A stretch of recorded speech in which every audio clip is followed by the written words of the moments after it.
বন্ধুরা আমার, প্রতারক চক্রের হাত থেকে বাঁচতে হলে আমি এখন যেসব নম্বর মুখে পড়ে শোনাবো এই সব নম্বর ব্যতীত অন্য কোনো নম্বরে আমাদের কোনো প্রোডাক্ট অর্ডার করবেন না।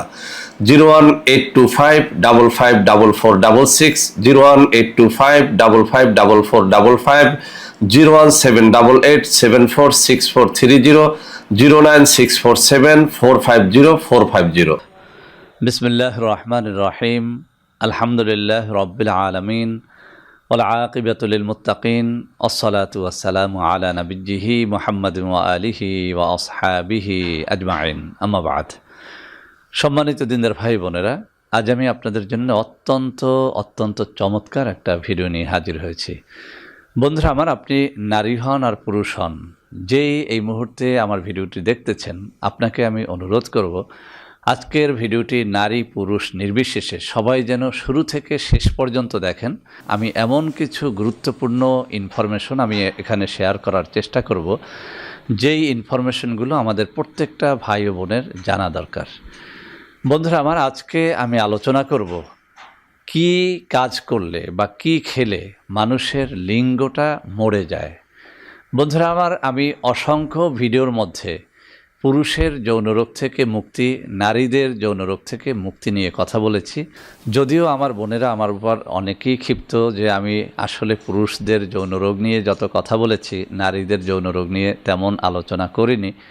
তবে একথাও সত্য যে আমাদের মা বোনদের তুলনায় কিন্তু আমাদের পুরুষ বন্ধুদের যৌনরোগটা অনেক বেশি। আমার এই চ্যানেলগুলো খোলার পর থেকে আমার যত অভিজ্ঞতা হয়েছে, সেই অভিজ্ঞতার আলোকে একটা কথা বলি, শুধু আমাদের বাংলাদেশ নয়, সমগ্র বিশ্বেই যুবকদের মধ্যে শতকরা 90% যুবক এখন যৌন রোগে আক্রান্ত, যেটা মা বোনদের ক্ষেত্রে মাত্র 5 থেকে 10%-এর মধ্যে সীমাবদ্ধ। সঙ্গত কারণেই মা বোনদের যৌন রোগ নিয়ে কথা বলা লাগে না বা প্রয়োজন হয় না, কেননা তাদের মধ্যে এই রোগটা নেই বললেই চলে। তারপরেও আজকের এই ভিডিওটি ভাই ও বোন সকলকে সমানভাবে দেখার জন্য অনুরোধ করব, কেননা আজকের এই ইনফরমেশনগুলো মূলত ভাই এবং বোনদের সবার জন্যই অনেক কাজে দেবে। তো বন্ধুরা আমার, আজকের আলোচনার শুরুতেই কিন্তু আমি বলে দিয়েছি যে আজকে আমি আলোচনা করব যে কোন কোন খাবার খেলে অথবা কোন কাজ করলে পুরুষের লিঙ্গটা একেবারে মারা যায়। বাংলাদেশের বিভিন্ন প্রান্তে যখন আমি সফর করি, যত রোগীরা আমার সাথে এসে দেখা করেন, আমি তাদের সবাইকেই একটা প্রশ্ন কিন্তু করে থাকি, সেটি হচ্ছে যে আপনি মাস্টারবেশন করেছেন কিনা বা করেন কিনা বা এখনও মাস্টারবেশনে রত আছেন কিনা। তো বন্ধুরা আমার, এই প্রশ্নের জবাবে আল্লাহ সাক্ষী 99%-এরও বেশি হবে পুরুষ বন্ধুদের মধ্যে যারা একটা কথা স্বীকার করে থাকেন, অকপটেই স্বীকার করে থাকেন। তারা বলে থাকেন যে মাস্টারবেশনটা তারা করেছেন। তো যখন কাউকে আরেকটু এগিয়ে প্রশ্ন করি যে মাস্টারবেশনের এই অভ্যাসটা কি এখনও আছে বা এটা ছাত্র জীবনে বা যুবক বয়সে খুব বেশি ছিল কিনা, সেখানেও কম করে হলেও 85% থেকে একটা উত্তর পাই যে হ্যাঁ, অনেক বেশি মাস্টারবেশন করেছেন। তবে আলহামদুলিল্লাহ, এই প্রশ্নটি অনেক ক্ষেত্রে আমাদের মা বোনদের করা হলে তাদের মধ্য থেকে কিন্তু এই প্রশ্নের হাবোদক উত্তর, অর্থাৎ মাস্টারবেশন করেছেন, এরকম মা বোন খুঁজে পাওয়া যায়ই না। তারপরেও দু একটা রিপোর্ট আমার কাছে আছে যারা স্বীকার করেছেন যে তারা মাস্টারবেশন করেছেন এবং যে কারণে এখন তারা স্বামীর সাথে মিলনে কোনো তৃপ্তি পান না। বন্ধুরা আমার, একটা ভিডিও আপনাদের স্মরণ করিয়ে দেই। এখন থেকে প্রায় 1 বছর আগে ইন্ডিয়ান একটা বোনের ভিডিও নিয়ে আমি এখানে কথা বলেছিলাম। যদিও সেই ইন্ডিয়ান বোনের রিকোয়েস্টে সেই ভিডিওটি আমি ইউটিউব থেকে সরিয়ে দিয়েছি। সেখানে আমি একটা আলোচনা করেছিলাম সেই ইন্ডিয়ান বোনের আমার সাথে যে কথোপকথন হয়েছিল হোয়াটসঅ্যাপে, সেই ভিডিও এবং অডিও রেকর্ডিংটা আপনাদের শুনিয়েছিলাম। সেখানে সেই বোনটা বলেছিল যে একেবারে অবুঝ বয়স থেকে সে তার যোনির ভেতরে আঙ্গুল ঢোকাতো এবং বিভিন্ন রকমের দ্রব্যাদি সেখানে প্রয়োগ করে সে মাস্টারবেশন করত। বেগুন, পটল বিভিন্নের সহযোগিতা নিয়ে সে মাস্টারবেশন করত। এখন সে টোটালি মাস্টারবেশন করে থাকতে পারছেন না এবং মাস্টারবেশন ছাড়া সে তার স্বামীকে তৃপ্তি দিতে পারেন না বা তার স্বামীর দ্বারা তিনি তৃপ্তি পান না। অতএব একথা প্রমাণিত যে মেয়েরাও যদি মাস্টারবেশন করে তাহলে কঠিন রোগে আক্রান্ত হওয়ার সম্ভাবনা থাকে। আর পুরুষদের ব্যাপারে তো একেবারেই প্রমাণিত, শতকরা 90% পুরুষ রোগী মূলত মাস্টারবেশন থেকেই এসে থাকেন। বন্ধুরা আমার, অনেক বিজ্ঞ ডাক্তারদের মতে মূলত মাস্টারবেশন কোনো ক্ষতি করে না, তবে তাদের এই কথার সাথে আমি পুরোপুরি একমত নই। কেননা আল্লাহ রসুল সাল্লাল্লাহু আলাইহি ওয়াসাল্লামের বিভিন্ন সহিহ হাদিসের মধ্যে মাস্টারবেশনকে কঠিনভাবে নিষেধ করা হয়েছে। মাস্টারবেশন বা হস্তমৈথুন করার দ্বারা কি কি ক্ষতি হয় সেই সম্পর্কে আলোচনা করা হয়েছে এবং মাস্টারবেশন বা হস্তমৈথুনকারীর কিয়ামতের ময়দানে কি কি আযাব হবে সে সম্পর্কেও বিস্তারিত বর্ণনা রয়েছে বিভিন্ন সহিহ হাদিসে। একটা কথা, একজন মুসলমান হিসেবে, মুমিন হিসেবে আপনাকে বিশ্বাস করতেই হবে আল্লাহ রাব্বুল আলামিন যা তার কুরআনুল কারীমের আয়াতের মাধ্যমে অথবা আল্লাহ রসুল সাল্লাল্লাহু আলাইহি ওয়াসাল্লাম তার হাদিসের মাধ্যমে যে কাজগুলো করতে নিষেধ করেছেন, যে কাজগুলো মুমিনদের জন্য, মুসলমানের জন্য হারাম, বৈজ্ঞানিকভাবে যুগে যুগে প্রমাণিত হয়েছে, সেই কাজগুলো আসলেই শরীরের জন্য অত্যন্ত ক্ষতিকর। অতএব কোন ডাক্তার কী বলেছে সেটা জানার দরকার নেই। আমি আমার অভিজ্ঞতা থেকে বলছি, বাংলাদেশের বিভিন্ন প্রান্তে যখন যাই, যত যৌন রোগী আমি পেয়েছি তার মধ্যে 99% রোগী পেয়েছি যারা মাস্টারবেশনের মাধ্যমেই আক্রান্ত হয়েছে। আমার অভিজ্ঞতা আমাকে বিশ্বাস করতে বাধ্য করেছে যে আসলে মাস্টারবেশনের মাধ্যমে আসলেই লিঙ্গটা একেবারে ছিন্ন বিচ্ছিন্ন হয়ে যায়, ক্ষত বিক্ষত হয়ে যায় এবং মাস্টারবেশনের ক্ষতির কারণেই কিন্তু আজকালকার সমাজে আমাদের যুবক শ্রেণীর মানুষগুলো স্ত্রীকে তৃপ্তি দিতে পারেন না বা স্ত্রীকে সময় দিতে পারেন না। এটা এখন একেবারেই প্রমাণিত। তো বন্ধুরা আমার, তাহলে একটা প্রশ্ন এসে যায় যে যারা মাস্টারবেশন করেন নাই, এমনও তো অনেক মানুষ আমরা দেখি যারা যৌন রোগে আক্রান্ত, কোনোভাবেই স্ত্রীকে সময় দিতে পারেন না, লিঙ্গটা টালমাটাল অবস্থা, লিঙ্গ দাঁড়ায় না, লিঙ্গ কোনোভাবেই স্ত্রীর যোনিতে প্রবেশ করানোর সাথে সাথেই লিঙ্গ নুয়ে যায় বা লিঙ্গ থেকে বীর্য বেরিয়ে যায়। তো বন্ধুরা আমার, যেহেতু মাস্টারবেশন ছাড়াও যৌন রোগ হতে পারে, সেহেতু আমাদের স্বীকার করতে হবে যৌন রোগগুলো শুধুমাত্র মাস্টারবেশনের মাধ্যমে হয় না, যৌন রোগ আসার আরও নানা রকমের কারণ থাকতে পারে। আমি আমার অনেক যুবকের সাক্ষাৎকার নিয়েছি, তারা বলেছে যে তারা মাস্টারবেশন করেনি, তারা হস্তমৈথুন করেনি, কিন্তু কেউ কেউ বলেছে তারা গোসল করতে গিয়ে তাদের লিঙ্গ দিয়ে খালের চরে মাটির মধ্যে গুতাগুতি করে তাদের লিঙ্গের অবস্থা 12টা বাজিয়ে দিয়েছেন। কেউ কেউ স্বীকার করেছেন যে তারা মাস্টারবেশন করেননি, হস্তমৈথুন করেননি, ঘুমানোর বালিশ লিঙ্গের ভিতর ঢুকিয়ে তারা বালিশের মধ্যে তারা তাদের লিঙ্গ চালনা করে বীর্যপাত ঘটিয়েছেন, যে কারণে লিঙ্গের অবস্থা এখন একেবারে শেষ পর্যায়ে, অর্থাৎ ক্ষত বিক্ষত হয়ে গেছে লিঙ্গের অবস্থা। তো বন্ধুরা আমার, আমি সেজন্য একটা কথা বলতে চাই, শুধু যে আপনি হাত দিয়ে মাস্টারবেশন করলে বা হস্তমৈথুন করলে সেটাই মাস্টারবেশন হয় সেটা কিন্তু না। আপনি খালের চরে মাটির মধ্যে লিঙ্গ ঢুকিয়ে লিঙ্গ চালনা করেছেন, মজা নিয়েছেন, ঘরের বালিশের মধ্যে লিঙ্গ ঢুকিয়ে আপনি লিঙ্গ চালনা করে মজা নিয়েছেন, অথবা অনেক যুবক বন্ধুরা বলেছেন যে 2 রানের চিপার মধ্যে লিঙ্গ ঢুকিয়ে মুখের লালা দিয়ে সেখানে পিচ্ছিল ভাব তৈরি করে মজা নিয়েছেন।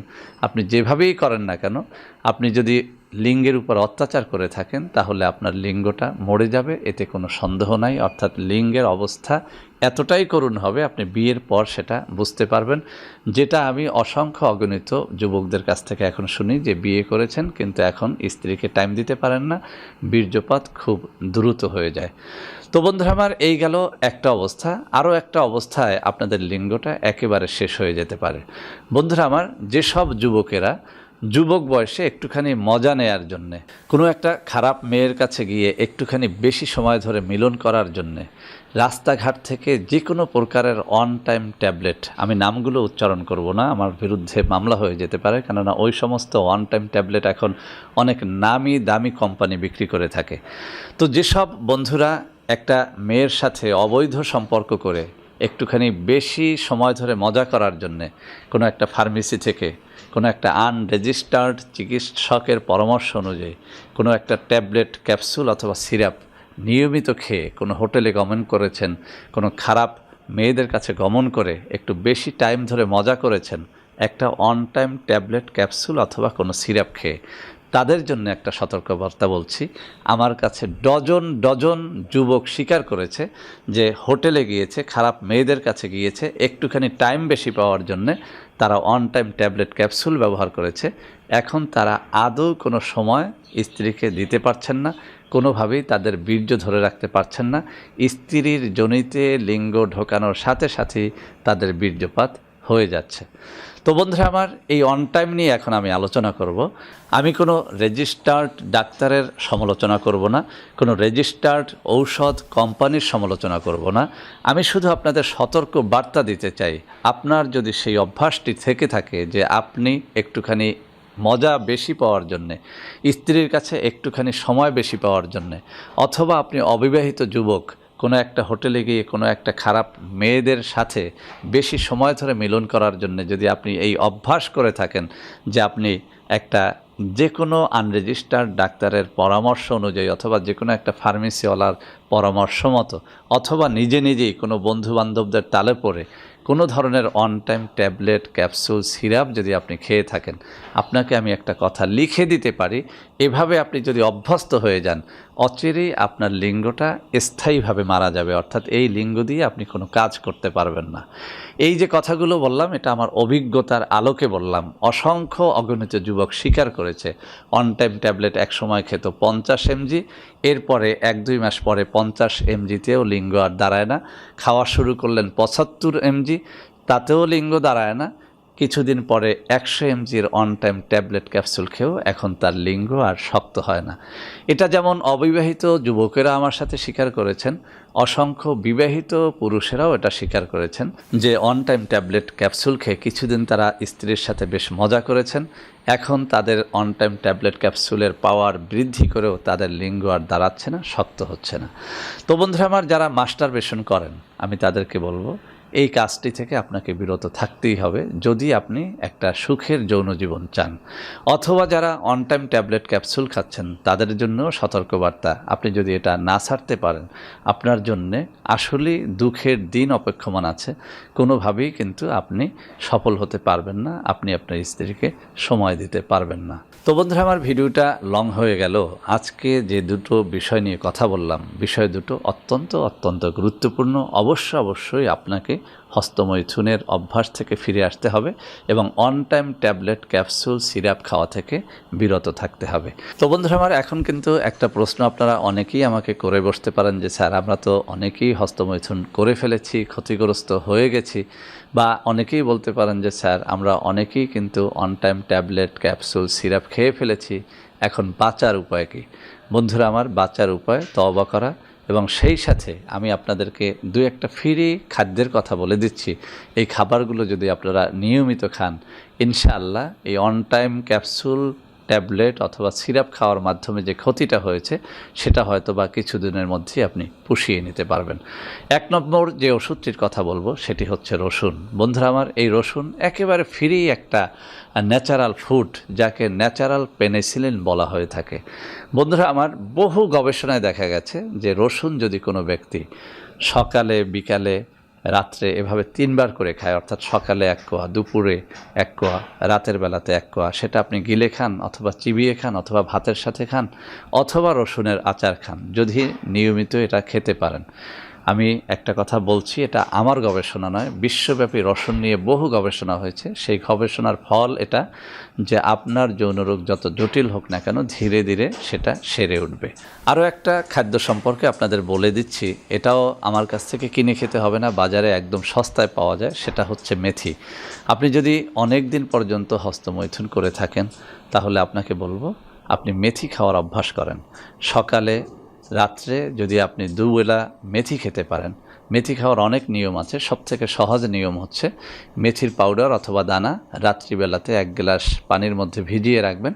সকালবেলা পেট ভালো থাকলে দানা সহ পানিটা খেয়ে ফেলবেন, পেট ভালো না থাকলে আপনি দানাটা বা গুঁড়াটা বাদ দিয়ে শুধু পানিটা খেয়ে ফেলবেন, আবার সকালে ভিজিয়ে রাত্রে অনুরূপ খাবেন। তো বন্ধুরা আমার, আপনি যদি একই সাথে রসুন এবং মেথি খাওয়ার অভ্যাসটা করতে পারেন, ঔষধের জন্য আপনার হাহাকার করতে হবে না, আপনি খেয়ে দেখেন, আপনি সুস্থ হয়ে যাবেন ইনশাআল্লাহ। তারপরেও যদি আপনি সুস্থ হতে না পারেন, আমি আপনাকে বলবো আমার এই সাইফুল টিভি চ্যানেলের মধ্যে বেশ কিছু খাবারের কথা বলা হয়েছে। এই খাবারগুলো তৈরিতে আসলেই অনেক টাকা খরচ করতে হয়। আর আমার যে কোনো অফিস থেকে আপনারা সরাসরি আমার সাথে দেখা সাক্ষাৎ করেও এই ঔষধগুলো খেতে পারেন। এই ঔষধগুলো শত শত নয়, হাজার হাজার মানুষের উপর প্রমাণিত যে তারা এগুলো খেয়ে সুস্থ হয়েছেন। সবশেষে একটা সতর্কবার্তা আপনাদের দিচ্ছি, আমার ভিডিও থেকে আমার নাম্বার সরিয়ে অনেক ভুয়া চ্যানেলে আমার ভিডিও আপলোড করা হয় এবং সেখানে ভুয়া ঔষধগুলো বিক্রয় করা হয়। এখান থেকে বাঁচার একমাত্র সহজ রাস্তা হচ্ছে, হয় আপনি ভিডিও কলে অথবা সরাসরি আমার সাথে কথা বলবেন। সরাসরি আমার অনুমোদিত ঢাকা, বরিশাল, চট্টগ্রাম, রাজশাহী ও সিলেটের অফিসে যোগাযোগ করে দেখা সাক্ষাৎ করে এরপরে সরাসরি আমার কাছ থেকে ঔষধপত্র নিলে আশা করি কেউ আপনার সাথে প্রতারণা করতে পারবে না। তো বন্ধুরা আমার, আশা করি আজকের এই ভিডিওটি আপনাদের অনেক অনেক কাজে দেবে। বন্ধুরা আমার, ভিডিওটি ভালো লাগলে লাইক করবেন, কমেন্ট করবেন, শেয়ার করবেন, আমাদের প্রত্যেকটা চ্যানেলকে ভালোবেসে সাবস্ক্রাইব করবেন। আল্লাহ হাফেজ। আসসালামু আলাইকুম ওয়া রাহমাতুল্লাহি ওয়া বারাকাতুহু।